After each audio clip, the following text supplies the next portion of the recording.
Shyamagauri Mathaji, Dhanvat Pranam, all glories to Srila Prabhupada. Thank you so much for joining us today, Mathaji. Hare Krishna. Hare Krishna, Srila Priya, Radha Mathaji, all glories Srila Prabhupada and Guru Maharajis. My humble obeisances to you and all the devotees. This is Krishna Kumari Devidasi from Lila. Hare Krishna, Krishna Kumari Mathaji, Dhanvat Pranam, all glories to Srila Prabhupada. Thank you so much for joining us today, Mataji. Hare Krishna. Hare Krishna, Mataji, please accept my humble obeisances. All glories to Srila Prabhupada and Sri Guru and Sri Gauranga and all the assembled devotees. This is Yashomati Priya Devidasi from Chicago. Hare Krishna, Yashomati Priya Mataji, Dhanvat Pranam, all glories to Srila Prabhupada. Thank you so much for joining us today, Mataji. Hare Krishna. Hare Krishna, Lila, Priya, Radha Mataji, Dhanvat Pranam, all glories to Srila Prabhupada. This is Vinita Gandharvika Devdasi from College Station, Texas. Hare Krishna, Vinita Gandharvika Mataji, Dhanvat Pranam, all glories to Srila Prabhupada. Thank you so much for joining us today, Mataji. Hare Krishna. Hare Krishna, Lila, Priya, Radha Mataji, Dhanvat Pranam to you, Dhanvat Pranam to all the devotees. All glories to Prabhupada, all glories to Guru Maharaj, all glories to assembled devotees. This is Mohini Lakshmi from Detroit.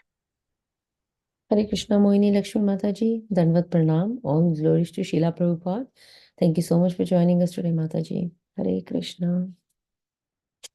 Hare Krishna, Lila, Priya, Radha Mataji, my humble obeisances to you and all assembled devotees, all glories to Srila Prabhupada and Guru Maharaj. This is Param Pavani Shama Devi Dasi from Baltimore, Maryland. Hare Krishna.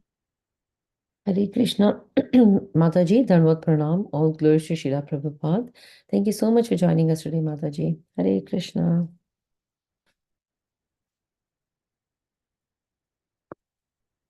Hare Krishna, Lila, Priya, Radha Mataji, Dhanvat Pranam. My Dhanvat Pranams to all the assembled devotees. All glories to Srila Prabhupada, all glories to Srila Gurudev. This is Sushmita from Canada. Hare Krishna, Sushmita Mataji, Dhanvat Pranam, all glories to Srila Prabhupada. Thank you so much for joining us today, Mataji. Hare Krishna. Dhanyavad Leela, Radha Prabhuji, sorry, Mataji. This is Vamshi Allah from Charlie. Hare Krishna, Vamshi Prabhuji, Dhanvat Pranam, all glories to Srila Prabhupada. Thank you so much for joining us today, Prabhuji. Hare Krishna.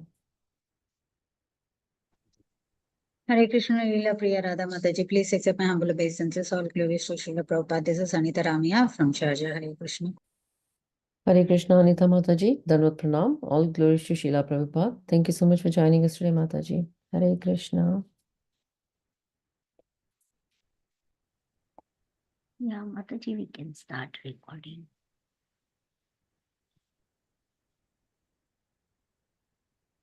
Hare Krishna, welcome to Bhakti Sangha Conference call.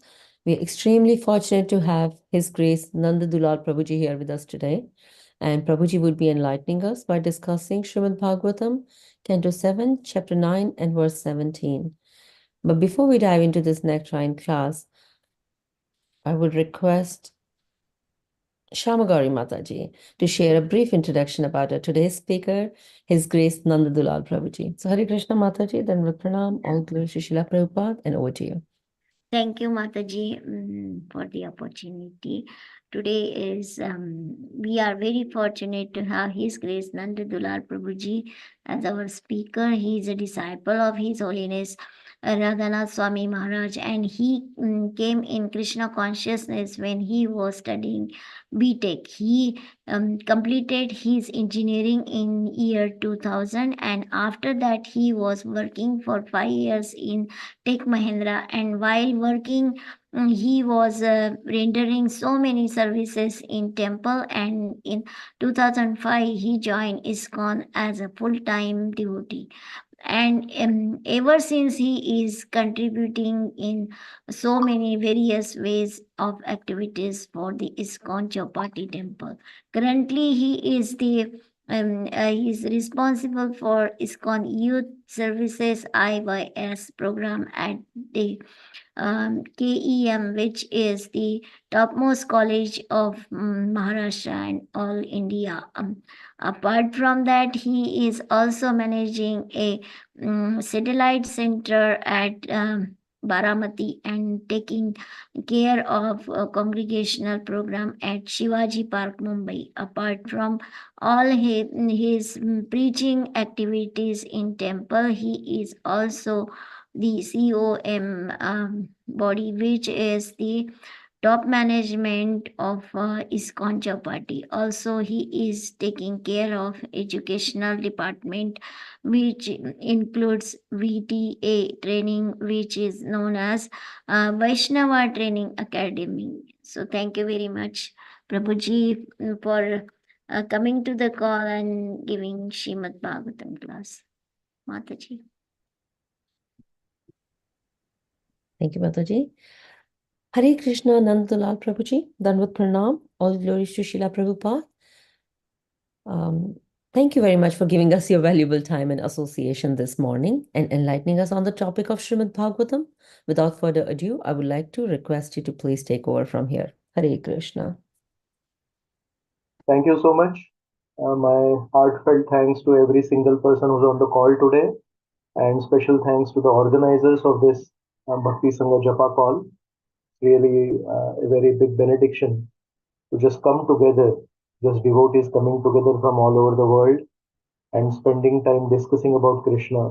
This is the biggest thing that we can do. So I'm really grateful to all of you for doing this day after day, month after month, year after year. And I consider it as my fortune to get a chance to address all of you. Thank you so much. Hare Krishna. Om Namo Bhagavate Vasudevaya. Om Namo Bhagavate Vasudevaya. Om Namo Bhagavate Vasudevaya. So we will be speaking from Srimad Bhagavatam, Canto 7, Chapter 9, Shloka number 17. There on the screen. We will quickly chant the Shloka. Yasmat Priya Priya Viyoga Sanyoga Janma Shokagnina Sakalayo Nishudayamanaha Dukkhaushadham Tadapi Dukkhamatadhyaham Bhuman Brahmami Vadame Tavadasya Yogam. Does anybody chant from your side also, Mathaji? Okay. We'll go to the synonyms, word-to-word translation and purport by His Divine Grace, A.C. Bhaktivedanta Swami Srila Prabhupada. Yasmat, because of which, in other words, because of existing in the material world. Priya, pleasing, apriya, not pleasing. Viyoga, by separation. Sanyoga, and combination. Janma, whose birth. Shokagnina, by the fire of lamentation. Sakala yonishu, in any type of body. Dahyamana, being burned. Dukkha aushadham, remedial measures for miserable life. Tad, that. Api, also. Dukkham, suffering. Atadhiya, by accepting the body as a self. Aham, I. Bhuman, O great one. Brahmami, am wandering. Within the cycle of birth and death, Vada, kindly instruct. Me, unto me. Tava, your. Dasya Yogam, activities of service. Translation. O great one, O Supreme Lord, because of combination with pleasing and displeasing circumstances, and because of separation from them, one is placed in a most regrettable position within heavenly or hellish planets, as if burning in a fire of lamentation. Although there are many remedies by which to get out of miserable life, any such remedies in the material world are more miserable than the miseries themselves. Therefore, I think that the only remedy is to engage in your service. Kindly instruct me in such service. Purport. Prahlad Maharaj aspired to engage in the service of the lotus feet of the Lord. After the death of his father, who was materially very opulent, Prahlad would have inherited his father's property, which extended throughout the world. But Prahlad Maharaj was not inclined to accept such material opulence, for whether one is in the heavenly or hellish planets, or is a rich or a poor man's son, material conditions are everywhere. Therefore, no condition of life is at all pleasing. If one wants the uncontaminated pleasure of blissful life, he must engage himself in a transcendental loving service of the Lord. Material opulence may be somewhat pleasing for the time being, but to come to the temporary pleasing condition, one must work extremely hard. When a poor man is rich, he may be better situated, but to come to that position, he had to accept many miseries. The fact is that in material life, whether one is miserable or happy, both conditions are miserable. If one actually wants happy, blissful life, one must become Krishna conscious and constantly engage in the transcendental loving service of the Lord. That is the real remedy. The entire world is under the illusion that people will be happy by advancing in materialistic measures to counteract the miseries of conditional life. But this attempt will never be successful. Humanity must be trained to engage in the transcendental loving service of the Lord. That is the purpose of the Krishna consciousness movement. There can be no happiness in changing one's material conditions, for everywhere there is trouble and misery. Om Ajnanatimirandhasya Gyananjana Shalakaya Chakshurunmilitam Yena Tasmai Shri Gurave Namaha Shri Chaitanya Manobhishtam Sthapitam Yena Bhutale Swayam Rupaha Kada Mahyam Dadati Swapadantikam Vandeham Shri Guru Shri Yuta Padakamalam Shri Gurun Vaishnavamscha Shri Rupam Sagrajatam Sahagana Raghunathanvitam Tam Sajivam Sadvaitam Savadhutam Parijana Sahitam Krishna Chaitanya Devam Shri Radha Krishna Padam Sahagana Lalita Shri Vishakhanvitamscha He Krishna Karuna Sindhu Deenabandho Jagatpate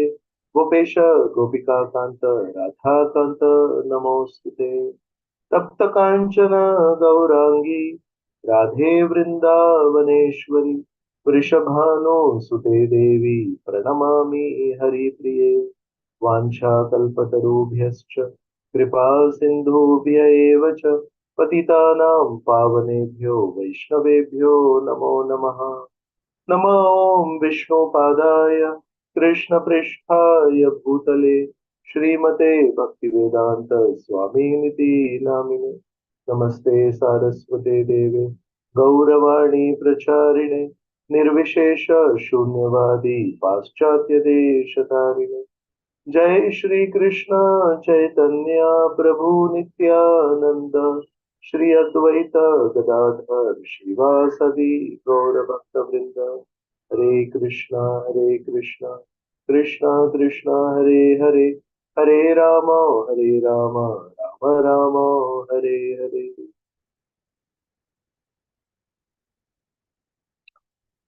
Hare Krishna. So a warm welcome to all the devotees on this call. We have heard of different types of yogas. We have heard of Karma Yoga, Jnana Yoga, Dhyana Yoga, and in our own way, 12th chapter of the Gita, Krishna also speaks about Bhakti Yoga. And today's shloka, Prahlad Maharaj is using a new word. He is using the word Dasya Yoga. Now, sometimes in the 2nd chapter of the Gita, Krishna has used the word Buddhi Yoga. And Prabhupada, in the purport, will equate Buddhi Yoga with Bhakti Yoga. That is the real use of intelligence. Similarly, Dasya Yoga is a new terminology that is being used by Prahlad in today's shloka. But basically, Dasya Yoga, in a very literal way, it means the yoga in which you become a das, in which you become a servant. And so Dasya Yoga is also another synonym for Bhakti Yoga. Prabhupada probably is the first person who translated Bhakti not as devotion, but translated it as devotional service. So, as early as you read the word Bhakti, Prabhupada wants to induce the feeling of seva, induce the feeling of service to anybody who comes across this word of Bhakti. So, in today's shloka especially, Prahlad Maharaj is speaking in such a way that this seva mood, this Dasya Yoga, is actually the real solution for all the different troublesome situations that come in our life, and he has expressed it in these words: Priya, Apriya, Sanyoga, Viyoga. Priya, Apriya is very easy for us to understand. Priya and Apriya is something pleasing, something not pleasing. And Sanyoga and Viyoga. Sanyoga means combination or achieving something, and Viyoga means getting separated from something. So, in one sense, the way Krishna has described the material world, has already described it, saying that everything in this world is temporary, ashashvatam. So if everything in this world is already declared by the Creator to be temporary, there has to be sanyog and viyog, getting something and then getting separated from that something. It's very natural. So it's part of life basically. Getting something and losing something is part of life. But what about the other thing? Prahlad Maharaj, along with Sanyog and Viyog, has also mentioned Priya and Apriya. Is that part of life also? I would say it's not part of life, it's a part of our mental setup. 7th canto, chapter number 5, shloka number 3. If you see the purport, it defines what is politics.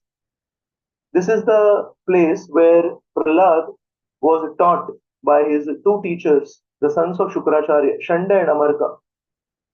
And they basically start with identifying people, categorizing people into two categories, friends and enemies. And in this shloka, it is mentioned, Prahlad, he heard all this because he was put into that school, Gurukul, but he never accepted it. And it did not touch his heart. And the whole purport, 7.5.3, Prabhupada talks about what is politics. So we may have our own understanding of politics, and that could also be a discussion. But what does Prabhupada say about what is politics?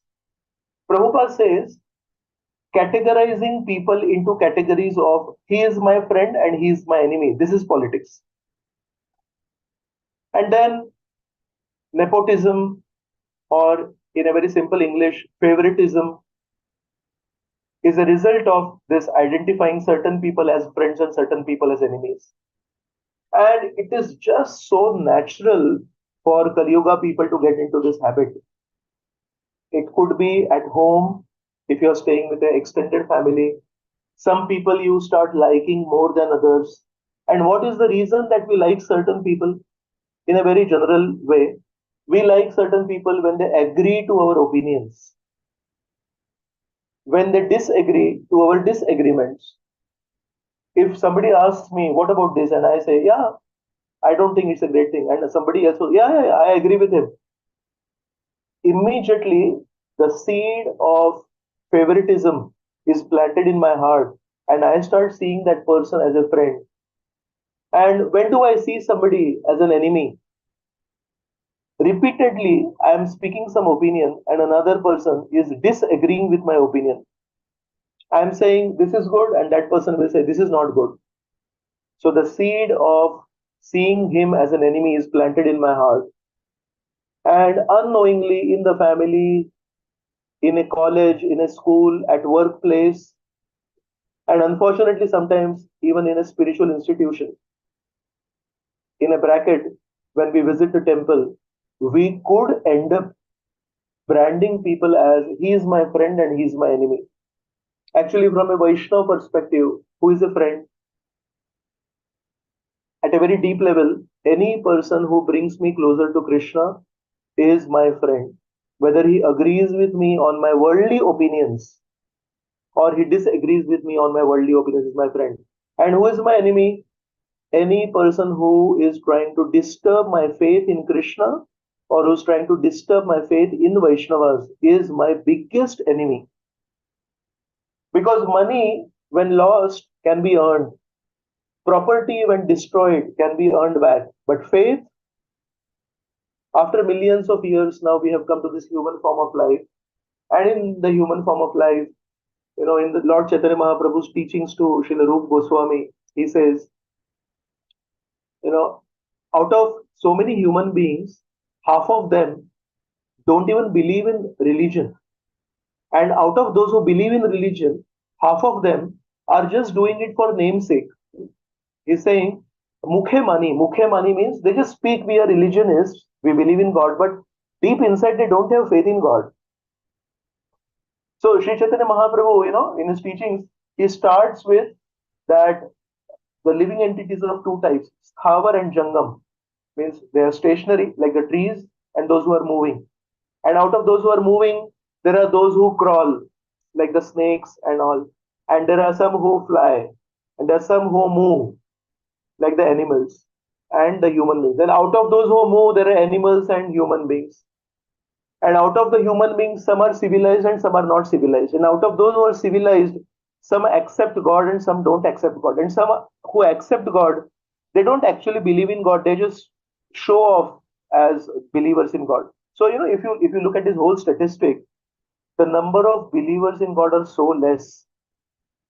And out of those who really have faith in God are so less. And because of Prabhupada's grace, because of his followers' grace, we are in that small little group which actually has faith in God, although that may be Komala Shraddha, that not may be Shastriya Shraddha or Drida Shraddha.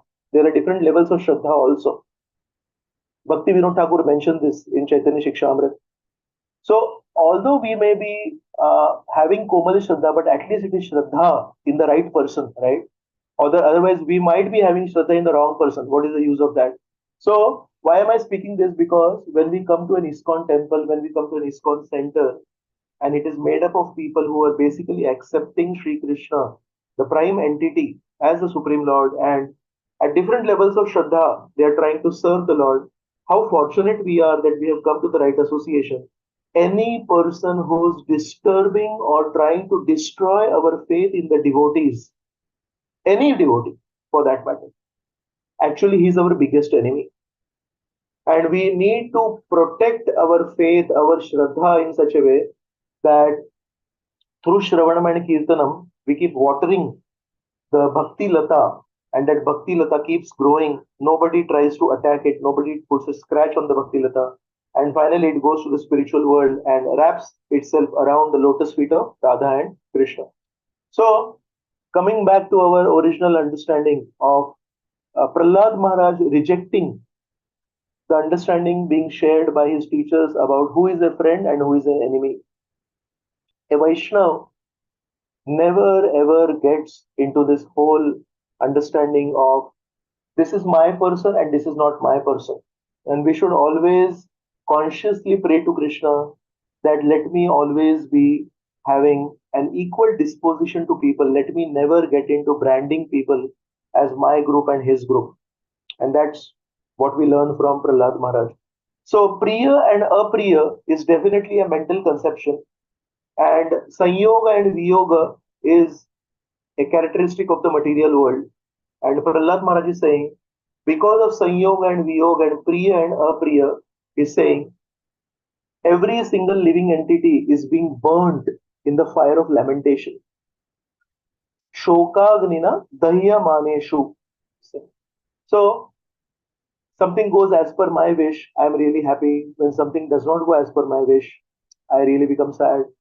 I was checking out whether Srila Prabhupada has spoken on this shloka, and I found out one lecture that Prabhupada has spoken in Mayapur, and in that he gives an example that sometimes we see somebody as Priya, as a friend, and then we help him.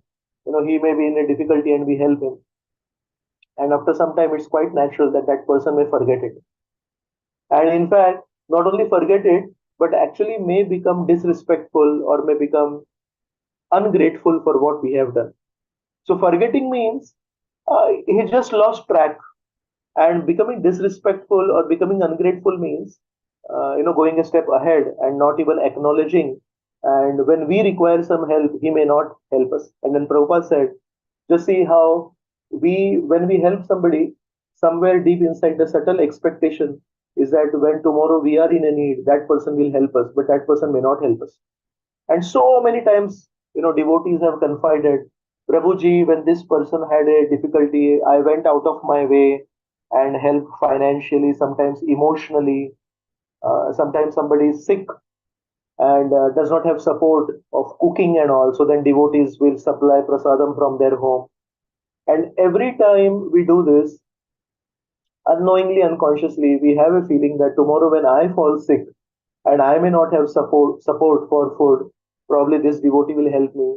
And if that does not happen, it actually hurts a lot. So when devotees don't help, it definitely hurts. But when that particular devotee does not help, whom we have helped in the past, it really hurts us deeply. And this is the example that Prabhupada gives in his lecture on this same shloka.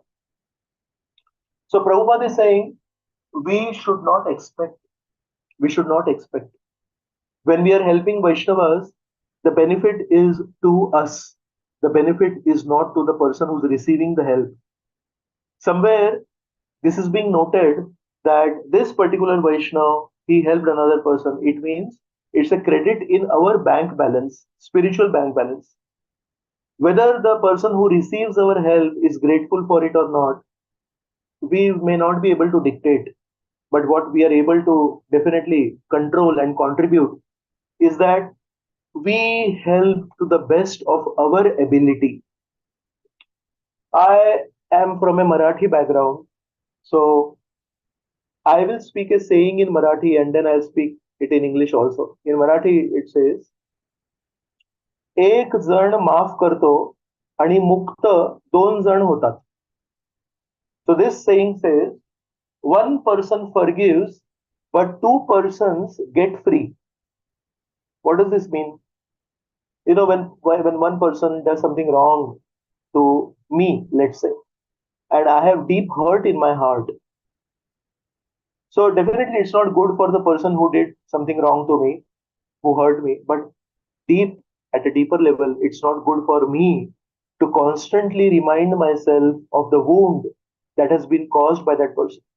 Imagine you have a wound here and it's getting healed, and every time you scratch the healing part and you again make it a fresh wound. So when we don't forgive people who have offended us, when we don't let go of people who have hurt us, who have been ungrateful for us, in one sense, we are losing the chance to be Krishna conscious, and we end up becoming members of International Society for Pain Consciousness or International Society for Hurt Consciousness. And without pointing fingers at anybody, I can honestly say that this is often the case with devotees, that when there is hurt, when there is pain in our lives, instead of becoming more Krishna conscious, we end up unconsciously becoming more pain conscious. And when I'm sick, when I'm having fever, when I'm having a disease, is that the time to take medicine more diligently, or is the time when I'm healthy a good time to take medicine diligently? Any person will say, Prabhu, when somebody is not sick, when somebody is healthy, you may or may not take the medicine. But when you are sick, when you are in a disease condition, you need to take the medicine diligently. So if Harinam is Aushadhi, Harinam is a cure for our amnesia. Harinam is the medicine for our forgetfulness. We forgot our connection with Krishna. Bhuliya tomare samsare asiya pe nana vida vyatha. Bhakti Vinod Thakur is saying, the day I forgot you, bhuliya tomare, samsare asiya, I fell down to the material world. Pe nana vida vyatha. And from that day onwards, I am just suffering this way or that way. So the medicine for amnesia, somebody forgot, who am I, who's my father, who's my mother, there has to be some medicine, right? So the medicine for that is the Hare Krishna Mahamantra, telling us we have a connection with Krishna, we have a connection with Radharani. And that medicine, should we take it when we are diseased, or should we take it when we are not diseased? So in pain, when we are experiencing a situation where somebody has hurt us, actually we have to take the medicine more diligently. So Hare Krishna chanting becomes all the more important when we are in a painful condition. But the way we are programmed, we get into so many other things when we are in a painful situation, and we end up forgetting Krishna. So in one of the stanzas of that poem, of that song, it's a Bhulinu tomare hari Bhulinu tomare hari. He's saying, oh, I was a child and I became caught up in my studies and then I became young and then I was touring all over the world and then I earned a lot of money and then I became very famous and all that. But now that I'm old, everything has become dull and now I realize I wasted my time. Bhulinu tomare hari. I forgot you. I got everything, but I forgot the wealth of devotion. So, very important for all of us to never give free space in our memory to a person whom we hate. It's like we have a big home and we have a spare room which we give on rent. Would we give a free room in our home on free rent to a person who hates us? We would rather give that room, extra room in our home, free to somebody who loves us. We would rather transform a free room, a room that is unused in our home, into a temple altar, or maybe a satsanga room where devotees can come and chant and have kirtan and have some katha. So I'm saying memory is one room of our body, and we are inviting the person who's hurt us, who's disrespected us, who's insulted us to stay permanently in the room of our memory. Whereas I would say, anytime I understand that this person hurt me, this person disrespected me, this person insulted me, I never ever allow him to occupy the free room in my house, right? Why would I want to see him again and again? And why do I want to scratch the wound again and again? It's easier said than done. And that's why when we come together, it's very important to help us understand the Bhagavatam from a very practical perspective. Prahlad Maharaj is saying, my dear Narsimhadev, people who keep meditating on Priya and Apriya, he is my friend, he is my enemy, and they keep meditating on Sanyog and Viyog. Oh, I got this and I lost this. They are being burnt by the fire of lamentation. So let us pray to Lord Narasimha today. I do not want to get into that categorization of every single person I meet into friend and enemy. Every single situation I go through, that was a good situation. That was a favorable situation. That was an unfavorable situation. How do we know? So if I remember, I can honestly tell you there were so many times when I was going through a situation which was like going through a sugarcane crushing machine. In India, there are these sugarcane crushing machines where they put a sugarcane and these two rollers, they go like this and they crush the sugarcane and you get fresh sugarcane juice. And I always remind myself that when that sugarcane is going to the sugarcane crushing machine, it really becomes intense. It really becomes painful, right? But then what comes out is sugarcane juice, and it's really very sweet. So sometimes when we are going through a situation which feels like we are passing through a sugarcane crushing machine, it's extremely painful. And sometimes, if we are not really grounded in philosophy, we can even end up questioning the existence of God. One example that comes to my mind is Krita Dyuti. She is the wife of Chitraketu Maharaj. And when she discovers that the child is dead, she says, he says, Aho vidhatastam ativa balisho. Oh Vidhata, oh destiny. Because she does not believe in God, so she's calling him an impersonal name. Oh Vidhata. Oh God, actually, Tom ativa balisho. You are a very childish person. You know why? Because you took away the child before the mother and the father. It means you don't have any brain substance. She's directly calling out God, a brainless person, just because she's undergoing a very crushing situation, and rightly so. It's a very painful situation. But any situation in the life of a devotee, it may be pleasure, it may be pain, but it will never be inauspicious. It will always be auspicious. So I'm introducing you to 4 words: sukh, dukh, pleasure and pain. And another 2 words are shubha and ashubha, auspicious and inauspicious. And these are 2 different concepts. Sukha and dukkha is based basically on sense contact.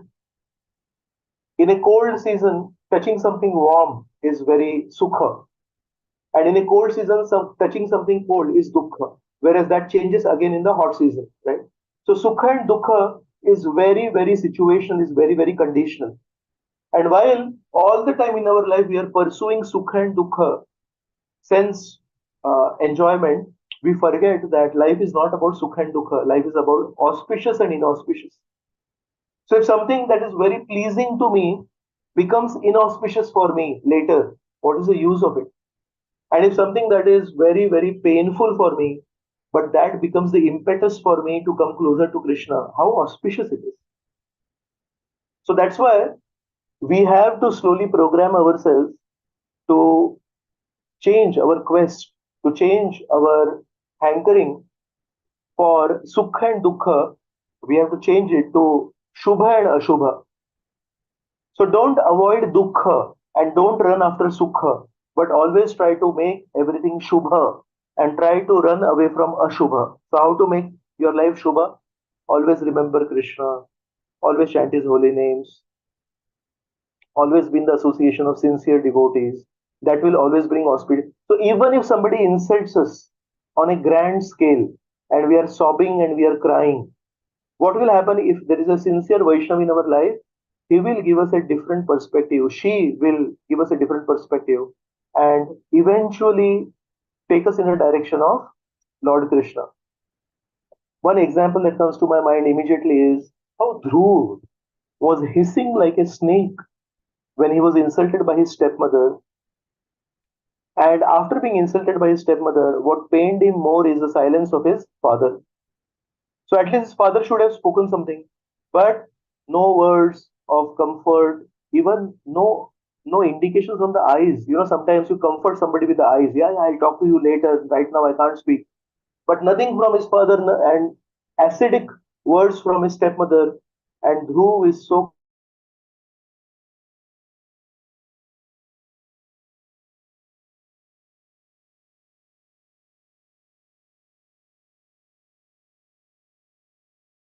Hare Krishna.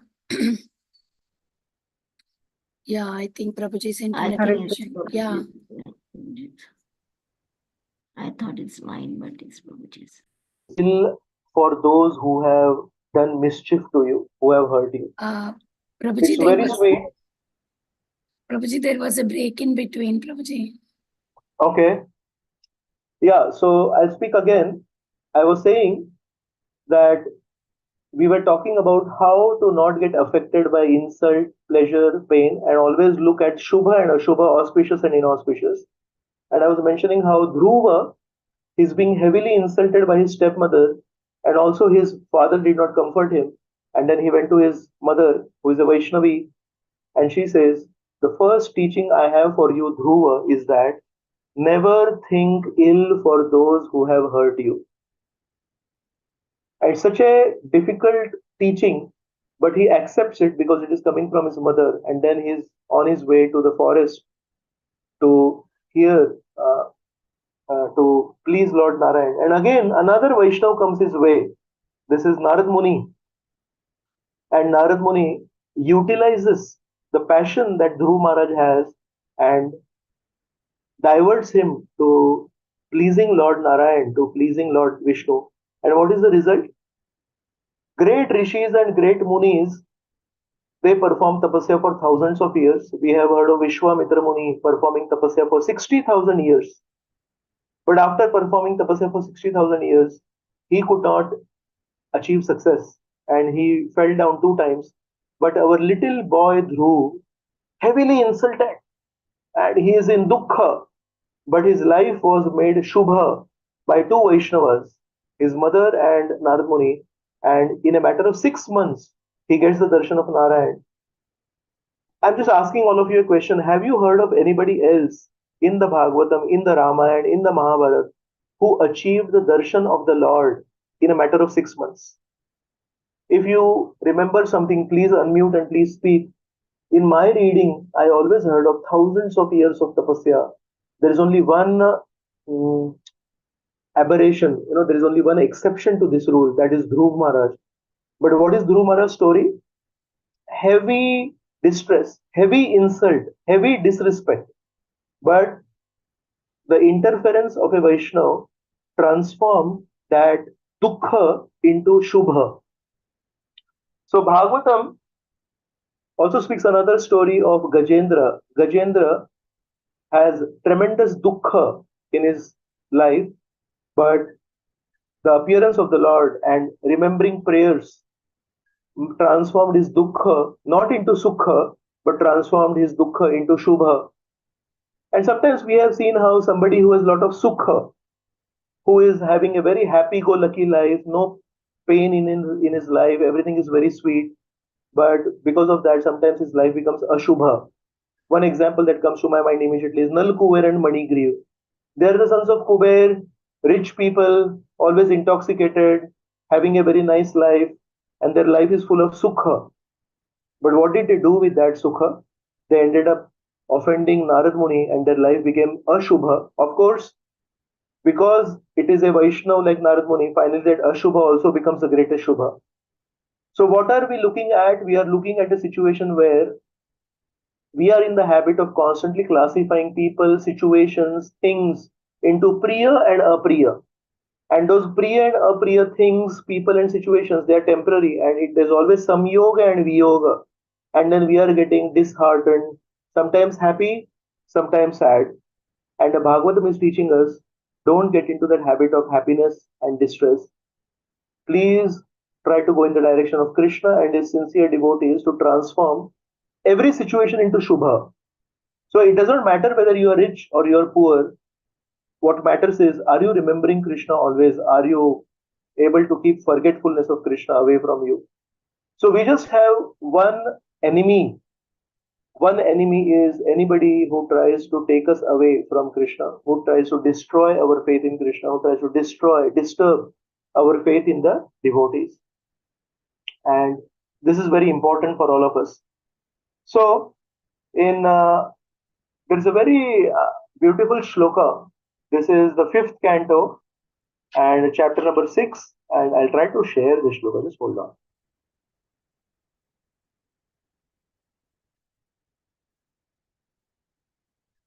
Okay.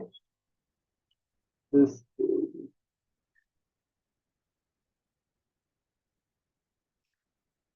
So, just hold on.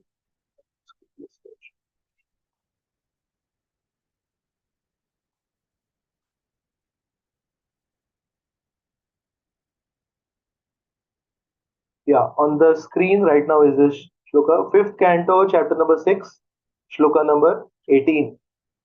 So this is when Rishabh Dev has been described, and he comes in the dynasty of Priyavrat Maharaj. So Parikshit, he should not feel Priyavrat Maharaj's dynasty is so amazing.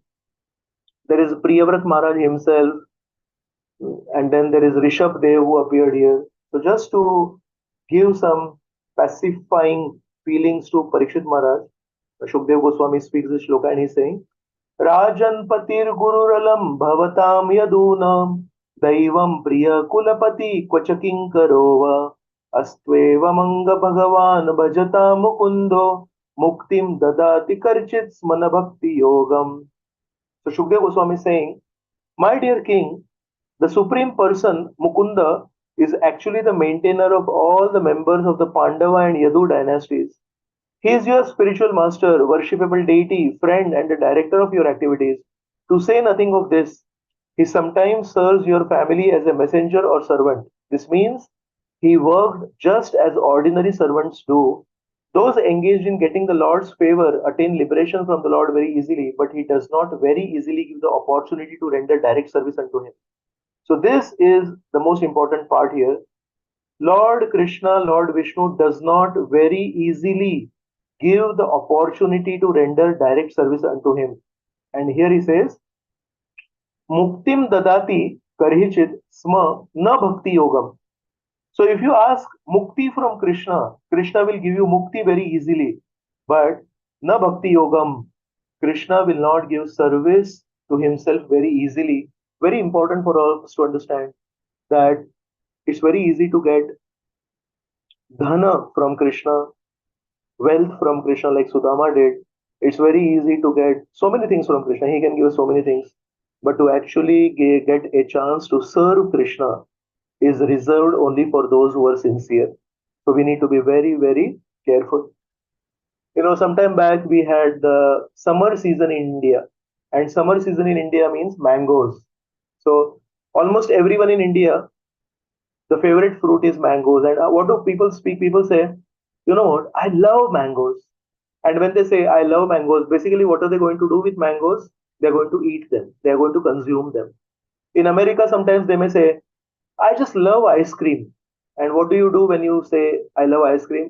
You consume it. I love pizza. When you say like that, what you're saying is, in some time I'm going to consume this pizza, right?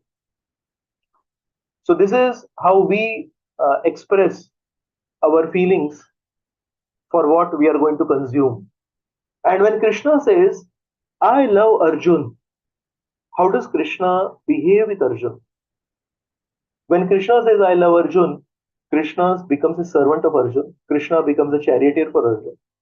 When Krishna says, I love the gopis, I love Nanda Maharaj, I love Yashoda Mai, I love the cows of Vrindavan, what does it mean? It means Krishna takes care of the cows of Vrindavan. Krishna takes care of the Vrajavasis. Not a single demon, however horrifying he was not able to touch the Vrajavasis. Why? Because Krishna was always there. So our language, when we say, I love something, I love somebody, it could be that I'm going to use that object for my pleasure. Mangoes, ice cream, pizza, whatever. Similarly, unknowingly, when we say, I love him, the same mood carries. And I love him basically means I'm going to use that person right now for my pleasure. It's just, a subconscious programming of our mind. Whereas when Krishna says, I love somebody, he's basically going to take care of that person. So, as devotees, we need to learn from Krishna, and we may not stop speaking, I love, I love. That's not the point. The point is, we need to change our mood when we say, I love. So, we need to start speaking the language of I love the way Krishna speaks that language. So, we should not get into consuming people, using people, exploiting people for our pleasure, like the whole world is doing. I love ice cream, I love mango, I love pizza. But we have to start manifesting our actions as per the definition of love of Krishna. Love for Krishna means caring for that person. So when I say, I love this beautiful bird, basically what it means is very soon I'm going to purchase a cage and I'm going to put that bird in that cage and I'm going to hang that cage in my home. And every time somebody comes to me and says, wow, you got a very rare species of this parrot in your home, then I'm going to, yeah, I love these birds. That's my definition of love. Whereas Krishna's definition of love is, he says, I love everyone. I love all the jivas. And that's why I keep coming again and again to the material world. Yada yada hi dharmasya. I keep coming. Why? Just to tell them, this is not your home. And you all, please come with me to the spiritual world. And I display amazing activities.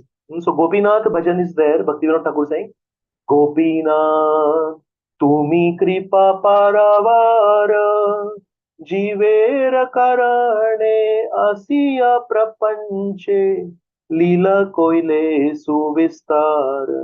So he's saying, Tumi kripa paravar. Kripa paravar means you're an ocean of mercy. Why so? Jivera karane. Asiya prapanche. You descend to the world for the jivas of this world and for the benefit of the jivas of this world. What do? Lila koile suvistar. Oh Gopinath, you perform so many pastimes in this world just to attract the hearts of the living entities to you so that they can go back to Godhead. So Krishna's definition of love is not to use somebody, is not to exploit somebody, is not to consume anything. Krishna's definition of love is to serve that person, to help that person, to care for that person. So we have to slowly change our definition also. Recently, I heard a line which says, if you want to hear the singing of a bird, then don't purchase a cage in the market. You plant a tree next to your home. When you purchase a cage from the market, you will put that bird in the cage and you will hear the constant singing of that bird. Yes, understood. But what if you plant a tree next to your home and the tree grows and it becomes a shelter for so many birds? So why would you like to hear the singing only of one bird, and that too most probably in pain? You trap that bird. You are not allowing that bird to fly in the sky, and now you put it in a cage, and you're feeding something that you want to feed to the bird, and say, now sing a tune for me. That's so painful for the bird, right? But Krishna's way of hearing a bird singing is he would rather plant a tree and then invite so many birds to stay there, give them shelter in the branches, in the greenery of the tree, and sing a song of happiness. So that's the difference. So we also need to start understanding. It's easy to say, Prabhu, I love Krishna. I'm a devotee of ISKCON and I love Krishna. But if we really love Krishna, it should manifest, at least to some extent in the beginning, by what can I do for Krishna's pleasure? What can I do that will please Krishna? So two components of our seva, one is the external component, the action component, and one is the consciousness component, which is the internal component. Both are important. If somebody is just doing something ritualistically, no emotions in the heart, no feelings for Krishna, I don't think that pleases Krishna.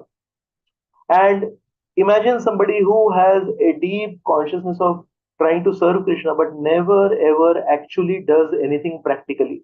Just keep speaking. We should serve Krishna, we should serve Krishna, we should serve Krishna, we should serve Krishna, but no practical service to Krishna. Both are not good. But a real servant will actually do something practical, even though it may have errors, even though it may not be perfect, and he will also try to match it with a very good consciousness inside, right? Out of the two, both need to be there, but out of the two, consciousness is more important than action. I'll give you two examples. Vyasa Rishi wanted to actually help humanity because he's a Trikalagya. He can see the past, he can see the present, and he can see the future. So in Kali Yuga, in the future, he saw how people are really going to be unfortunate. And to help the unfortunate people of Kali Yuga in the future, he composed all the Vedas, he put it in writing, and he put the Mahabharata, because Mahabharata has so many stories to catch the attention of people. It's like there are many soap operas which are very famous all over the world, and Mahabharata is the biggest soap opera in that sense. It's all within the family, there is a lot of intrigue and there's a lot of conspiracy and all that. So Vyasdev wrote all that, but then after writing all that, he is not satisfied. So his intention was good. He wanted to help people. And all the knowledge that he had, he put it down in writing and he just spread it. He was not trying to capitalize on that knowledge. He was not trying to get a patent for that knowledge.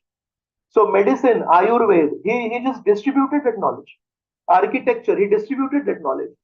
So all the knowledge he has, material knowledge or spiritual knowledge, no patents, no trying to keep it safe by not distributing it to people. He just wrote it down and distributed it. So intention is very sweet. Intention is very selfless intention.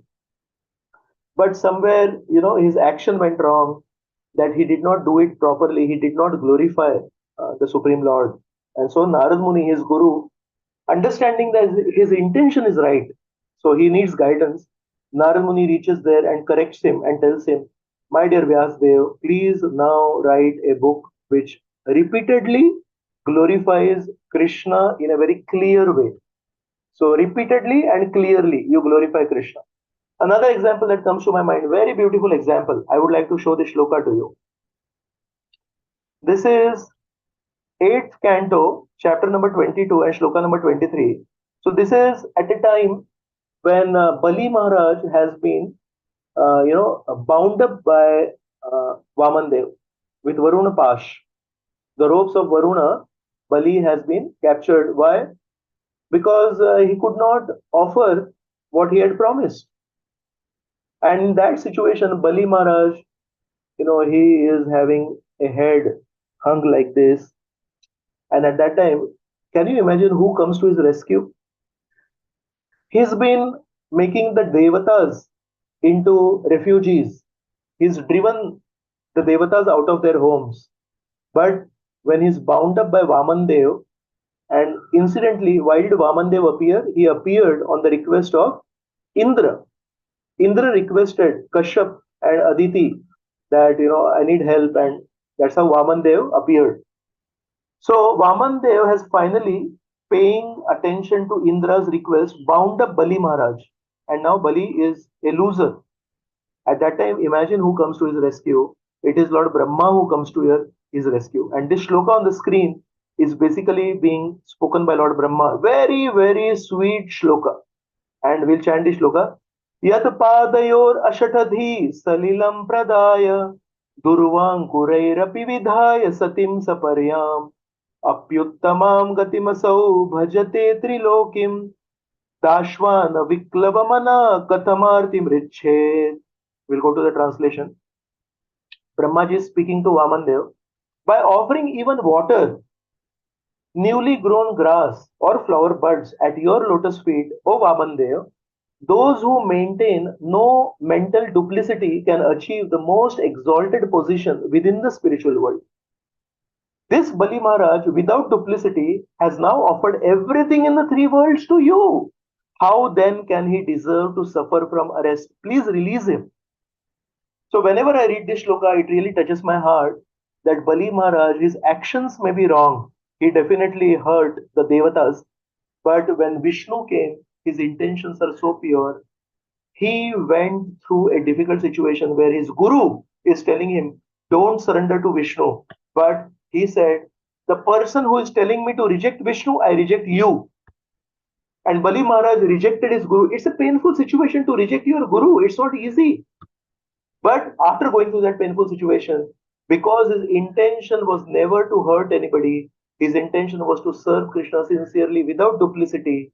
Just see how Brahmaji comes to his rescue and is making a request on his behalf and is telling Vamandev, Patram Pushpam Phalam Toyam, if somebody offers you a little water, you become indebted to him. Here is a person who offered you all the three worlds. He's offered the whole universe to you without duplicity. How can you punish him? So sweet that when we are sincere, even if we have made mistakes, Lord Brahma or his sincere representatives, out of the blue, they will suddenly appear there and help us.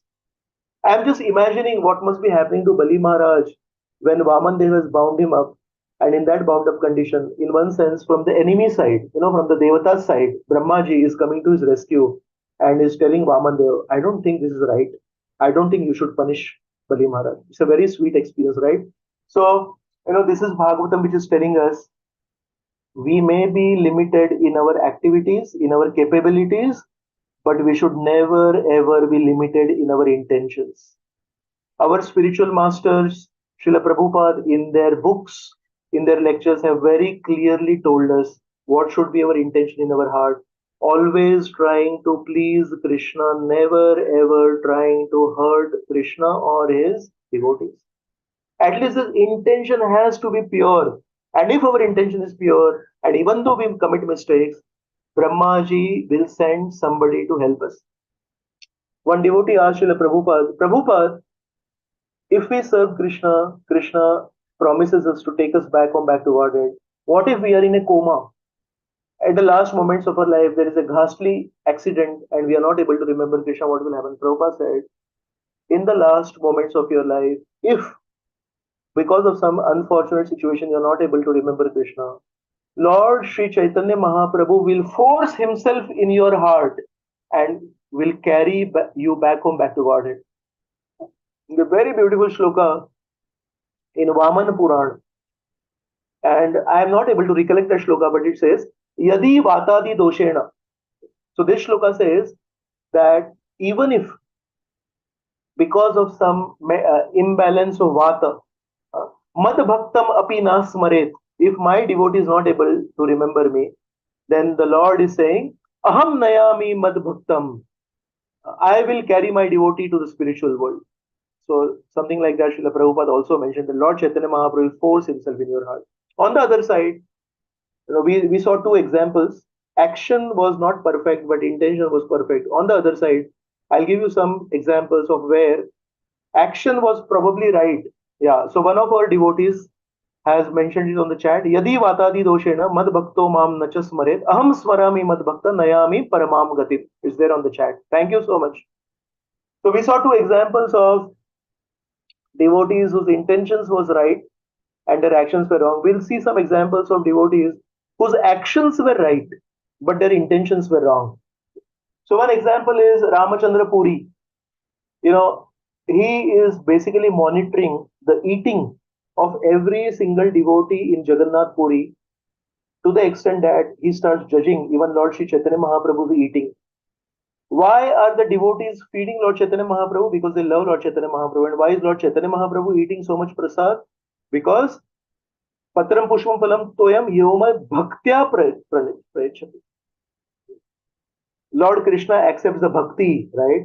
When Lord Chaitanya Mahaprabhu was invited by Sarvam Bhattacharya, Madhya Lila chapter number 15, you can see Sarvam Bhattacharya made so many dishes and he also brought so much Mahaprasad and fed Lord Chaitanya Mahaprabhu, and Lord Chaitanya Mahaprabhu ate all that. Not because he's hungry, obviously.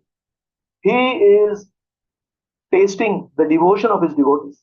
But this Ramachandra Puri, he's on the level of the spiritual master of Lord Chaitanya Mahaprabhu, but he has a bad habit of judging people. And technically speaking, what he's saying is right. You know, we should not eat so much. Yukta Ahara, Yukta Vihar, Krishna has spoken in 6th chapter of the Gita. So technically he's right, but the mood is not good. You know? So it's not just enough. What we do is right. How we do also has to be right. So his intention was always trying to point out faults in devotees, and he finally found out fault in the behavior of Lord Chaitanya Mahaprabhu also. And then basically this led to the displeasure of the Lord. So it's not really good, right? So actions are technically right. What he is saying is right, but it ended up in displeasing the Lord. So we when the intention is wrong, the first effect is we end up displeasing the Lord. Another thing is that constitutionally it's wrong. You know, just to find out faults with devotees and just to always look at the dark side of the moon, you know, it's just constitutionally wrong. And we see how Durvasa Rishi, what business he has to get angry with Ambarish Maharaj for a 2 paisa fault, for a what do you call it in America? Dollars and pence, right? So that small little 2 paisa worth of fault, that he took 2 drops of water to break his 1 year of Ekadashi fasting. And what is the crime is 2 paisa, and what is the punishment that he got? He got capital punishment. No, it's like $2 billion worth of punishment he has to give for 2 paisa worth of crime. So definitely, you know, the intention is wrong. Why would you punish somebody with a 2 crore worth of punishment for a 2 paisa worth of a crime? It's wrong. And capital punishment definitely is wrong. Just for breaking an Ekadashi fast with a few drops of water, you give somebody capital punishment.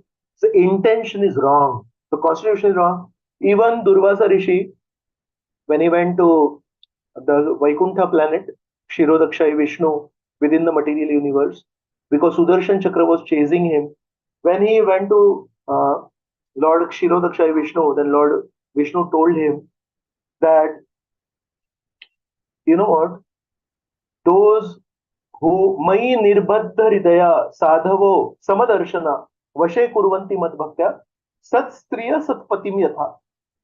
So Lord Vishnu gives a very sweet example. He says, a chaste wife controls a chaste husband. Sat Striya Satpatim Yatha. Why? Out of her chastity for the husband, although the husband may be a rich man, the husband may be a powerful person, and the wife may be a chaste wife and may not be having a source of earning money, but because she's serving the husband in a very chaste way, in a loyal way, she actually controls the husband. So this is the example that Lord Vishnu gives to Durvasa Rishi, that actually the Jivatma is dependent on me, and I am powerful Lord, but the small little Jivatma, 1/10,000, the tip of the hair, controls me, who is infinite. Why? Out of his, Mai Nirbadha Hridaya, he's surrendered to me. And Sadhavo Samadarshana, because they see everyone equally, they do not differentiate between friends and enemies. They see everyone equally. So they Vashe Kurvanti Mad Bhaktya, they have controlled me. and I am like a helpless, powerful husband being controlled by a simple little chaste wife. So very clear way that Lord Vishnu has told Durvasa Rishi, you have displeased me. The person who controls me, you have hurt that person and your intentions were wrong. So technically he was right. When the guest comes to the home, the host is supposed to first feed the guest and then the host will eat. So technically his actions are right, but his intentions were wrong. He wanted to over punish Ambarish Maharaj. So he ended up in displeasing the Lord. And another example that comes to my mind is, Vallabha Bhatta, he comes to Jagannath Puri and he is going around telling people, basically he has a sense of superiority. In one of the shlokas, Krishnadas Kaviraj Goswami says, Bhattera Hridaya Drida Abhimana Jani, Bhangi Kare Mahaprabhu Kah Etavani. Bhattera Hridaya Drida Abhimana Jani. Lord Chaitanya Mahaprabhu saw that he has Drida Abhiman, he has false ego. Bhangi Kare Mahaprabhu Kah Etavani. Mahaprabhu spoke little harsh words because he wanted to break the mountain of ego in the heart of Vallabha Bhatta. So Vallabha Bhatta would go to people and say, I have a commentary on the Bhagavatam. Would you like to hear it? And Lord Chaitanya Mahaprabhu said, I don't understand the Bhagavatam. I just chant the holy names of the Lord. I don't know anything other than the holy names of the Lord. Then Vallabha Bhatta came to him and said, yeah, if you understand only the holy names of the Lord, then can I tell you something about the importance of the holy names of the Lord? I have something to tell you. Then Lord Chaitanya Mahaprabhu says, actually, I don't even understand anything about the names of the Lord. I just know two names, Sham Sundar and Yashodanandan. So whenever Vallabha Bhatta tried to show off his scholarship, I want to tell you about the Bhagavatam. Lord Chaitanya is saying, I don't know the Bhagavatam. And okay, you are interested in the holy name. Can I tell you about the importance of the holy name? No, I just know two names. In this way, he was always discouraging Vallabha Bhatta. Why?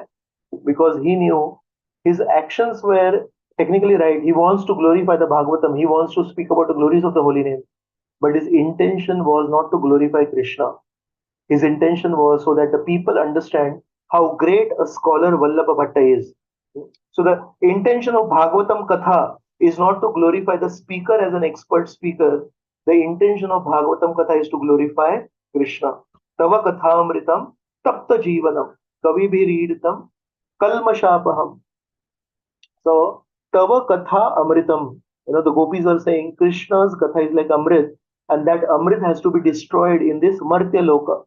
In the material world where everyone is subject to death, there is only one Amrit. What is that? Tava Kathamritam. So, what if the person who's distributing the Amrit becomes more important than the commodity that is distributing?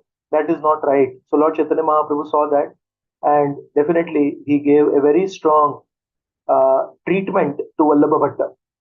So, in this way, we can understand how intention and action both are important, but out of those two, intention is more important than action. And we saw how if the intention is right and the action is wrong, does not matter so much. Devotees help us. But if your intention is wrong and the action may be technically right, Krishna is not really happy. We give displeasure to Krishna. It's constitutionally wrong. And like Vallabha Bhatta or Durvasa Rishi, we might end up harming ourselves. So Durvasa Rishi had a hard time, Vallabha Bhatta had a hard time. So we need to be careful with our seva attitude. So in the beginning of the class, we saw how Dasya Yogam is basically another name for Bhakti Yoga. We need to serve Krishna. Service is very important. And here Prahlad Maharaj is saying, there are so many people who are suffering in this world in the fire of lamentation because they get caught up into Priya and Apriya, or they get caught up into Sanyog and Viyog. And we saw Sanyog and Viyog is a part of life in the material world, but Priya and Apriya is a mental concoction, and we should not brand devotees into Priya and Apriya. We should be equipoised with every single person, and we described how we have only one definition of an enemy: the person who disturbs our faith in the spiritual master. We have to run away from that person. Anybody who is trying to blaspheme sincere devotees, we have to run away from that person. He's our real enemy. Why? Wealth can be earned back, property can be earned back, health can be earned back, but faith once destroyed cannot be earned back. And then we described how seva has two components, the external component, internal component, and then we discussed some examples, and we also discussed how we are busy trying to get into sukha and running away from dukkha, but actually we should change the course of our life and go in the direction of shubha and run away from ashubha. And real shubha is service to Krishna, remembering Krishna, serving Krishna. And the most distressful situations in our life, if we take the shelter of Vaishnavas and take their guidance, it can be transformed into the most auspicious situation. And we gave the examples of Gajendra and Dhruv Maharaj. So I'll stop here. Thank you so much for giving me this chance to speak on Prahlad Maharaj's verse. If there are any other components of this class, like asking questions, then over to you. Thank you so much. Hare Krishna. Hare Krishna, Prabhu. Jai Srila Prabhupada. Dandavad, Hare Krishna. Very beautiful class, Prabhuji. Thank you so much. Many examples, especially most of the examples, all of the examples, I would say, from Shastras, which relate, and it's nice to listen them, and our day, in Northern America here starts pretty nice. Every morning after Srimad Bhagatam, you are talking about Sukh and Dukh, and then you gave the formulas. And I love that, that room of our heart when it's empty, would rather give it to a devotee than the free room to other people. And then you chanted Gopinath. It's a beautiful bhajan. Many devotees love this bhajan. All the devotees love this bhajan. And then so many shlokas from Srimad Bhagatam you quoted. Very beautiful, Prabhuji. Very beautiful. And I love that shloka too. What was that? Yad vatadi doshena mad bhakto. Yeah, that is so true. We might forget because of some health reason, which is, very difficult for a devotee. Anybody, even here sometime we get in small trouble and then we forget Krishna sometime. But then Krishna will remember us. His devotees will remember us. And then you gave the examples of Ambarish Maharaj and Vallabha Bhatta. Very, very beautiful, Prabhuji. Very beautiful. Very beautiful. Prabhuji, I will stop speaking because there is some hand raised, Prabhu. If you have permission, Prabhu, we'll go to the question answer session. Yes, Prabhu. Yes, Prabhu. There is, I think, Divya Mathaji. Yes, Divya Mathaji. Hare Krishna Mathaji. Hare Krishna, Prabhuji, Dandavat Pranam. Prabhuji, I thank you so much for such a nectarian session. Thank you very, very much. Prabhuji, I had this question, regarding Gajendra, I had this question which was not being able to solve. So I felt like I should ask you, Prabhuji.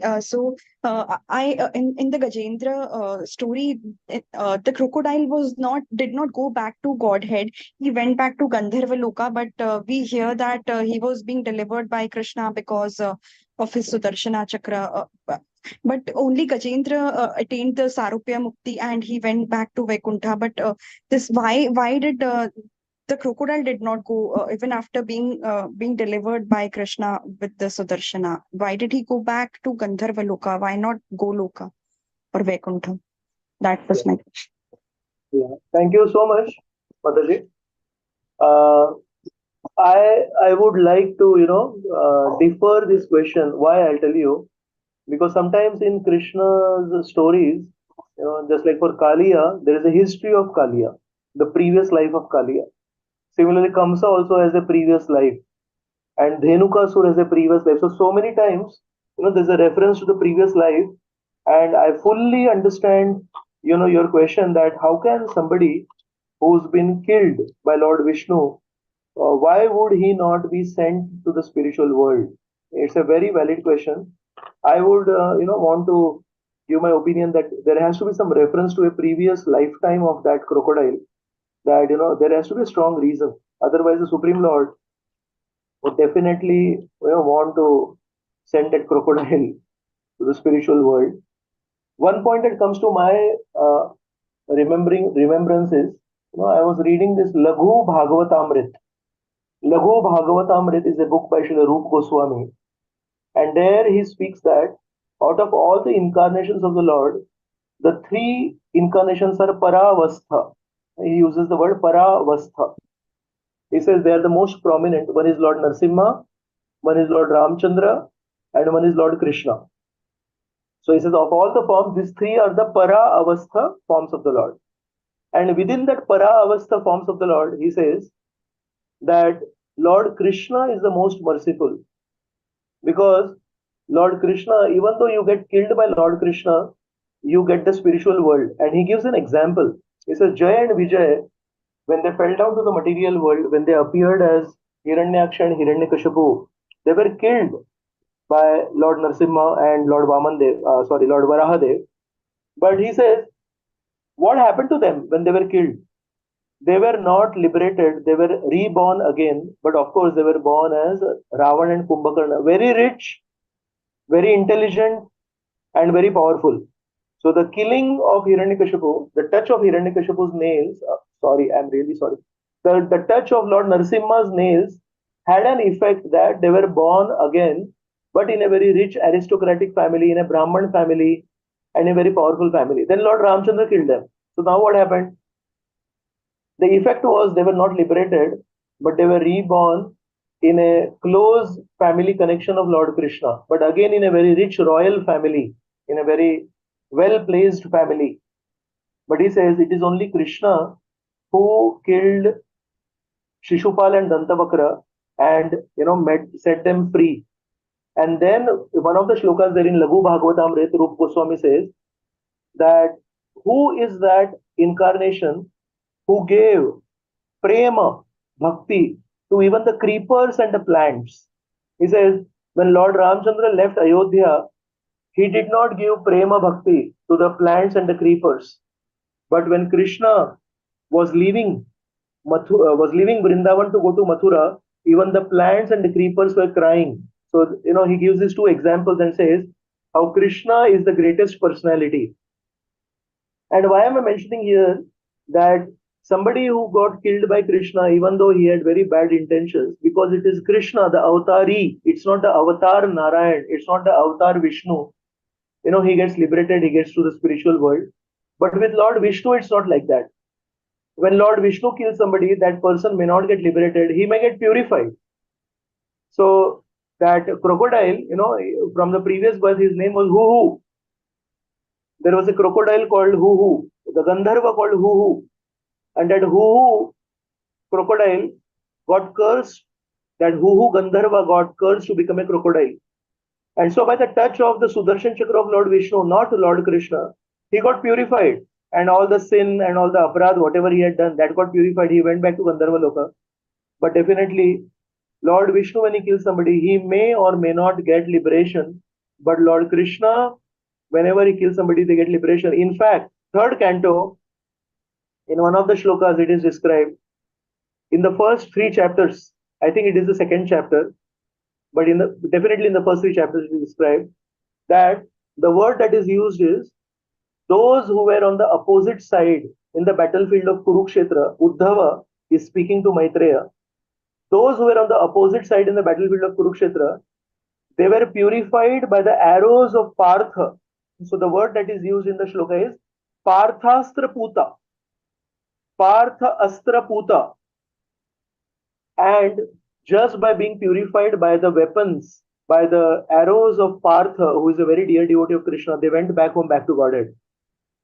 So it's very interesting that Krishna is the most merciful personality. Not only those who get killed by Krishna go back home, back to Godhead, but those who get killed by Krishna's pure devotees also go back home, back to Godhead. Whereas it's not a rule that anybody other than Lord Krishna, it could be Lord Vishnu, it could be Lord Narayan, when they kill, it's not a rule that they go back home, back to Godhead. So one point is, I was talking about a history of the crocodile as Huhu Gandharva, and another is from Laghu Bhagavatam.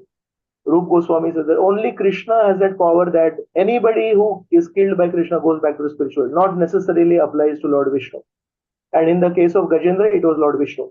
So these are some points that come to my mind, Mathaji. So is it all right? Hari Hari Bol. Thank you so much, Prabhuji. It's very completely clear, Prabhuji. I was so much confused regarding this, but now it's so clear, Prabhuji. I'm very grateful to you. Hare Krishna Dandavat Pranam. Thank you, Prabhuji. Thank you so much. There's one more hand up. Yes, Prabhu. Our Akshar Prabhuji. Hare Krishna, Prabhu. Hare Krishna, Prabhu. Dandavat Pranam. So, Prabhu, my question is, whenever I take a Sankalpa, how can I be absolutely steadfast about it? Yeah, very nice question, Prabhuji, and a very practical question. I would say, if you are taking a Sankalpa, reveal that Sankalpa to one very close friend of yours. When we reveal something very precious, in this case, a Sankalpa, to a very close, trustworthy friend, in one sense, you know what happens? We become answerable to that friend. So if I have a Sankalpa of chanting an extra round every day, more than 16, let's say, and I reveal it to a very trustworthy friend, I'm not talking about writing it on the internet.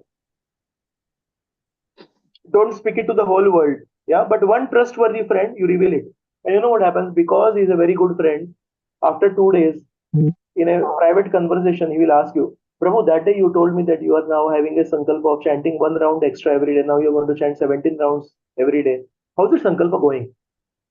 And because he's a very trustworthy friend, because he's a very nice friend, and that's why you chose him to reveal that Sankalpa, when he checks with you, you will really feel obliged to say yes. It will be very difficult for you to say, oh, that Sankalpa that I told you, it was a useless Sankalpa. I was not even really firm about that Sankalpa. I just made that Sankalpa, I spoke to you, but I was never serious about that Sankalpa. So that friend will say, really?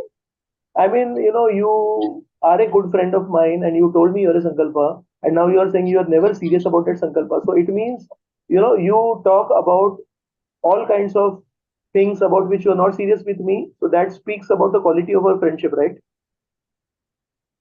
So with a very good, trustworthy friend, we would never ever break our Sankalpa.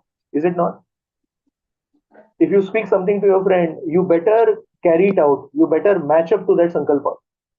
So I would say, when we make a Sankalpa and we keep it secret in our own hearts, there is a chance that our weakness can overpower our Sankalpa.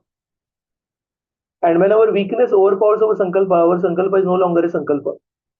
But when we reveal our Sankalpa to a very close friend, only one friend, not many, and 2 days from today, 2 months from today, 2 years from today, that friend calls us up and says, you remember you had told me you're going on a Sankalpa. How is your Sankalpa going?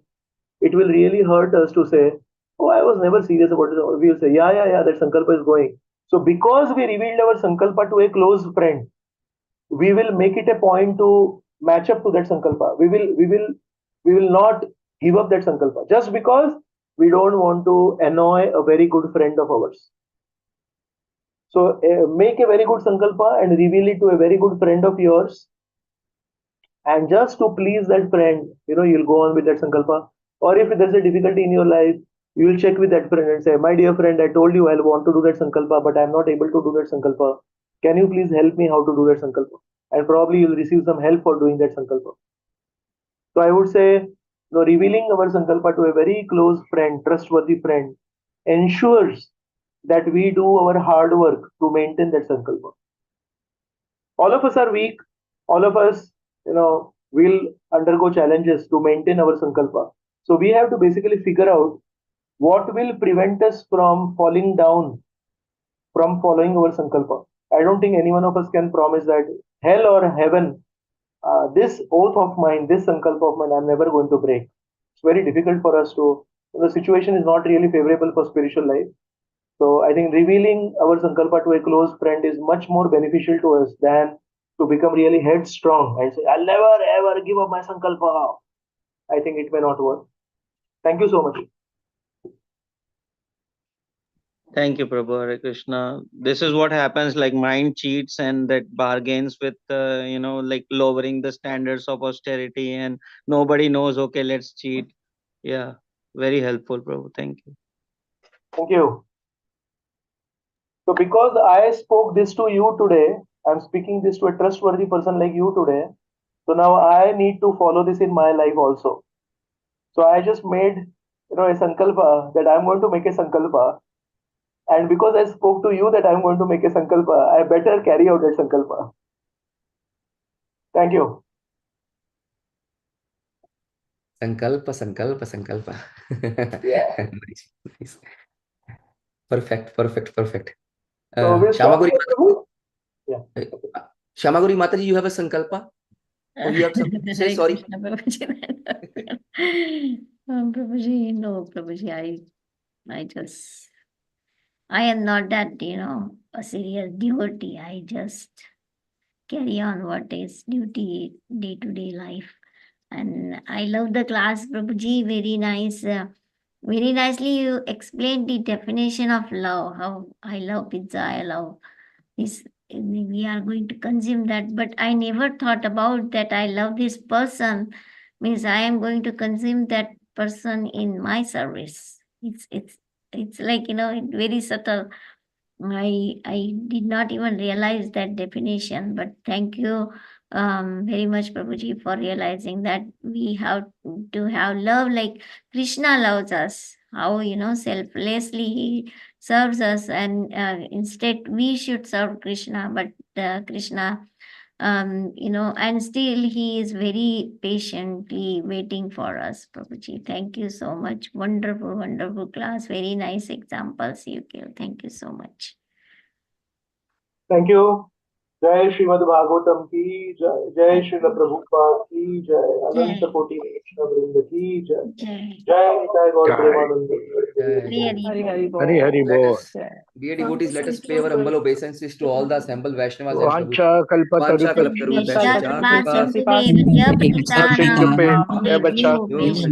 bhavane Vaishnavebhyo namo namah. Mathaji Thank you, Prabhuji. Bhagavatam ki Jai. Gaur Premanande Sanga Japa Ananda. Conference. Di bol. Thank you.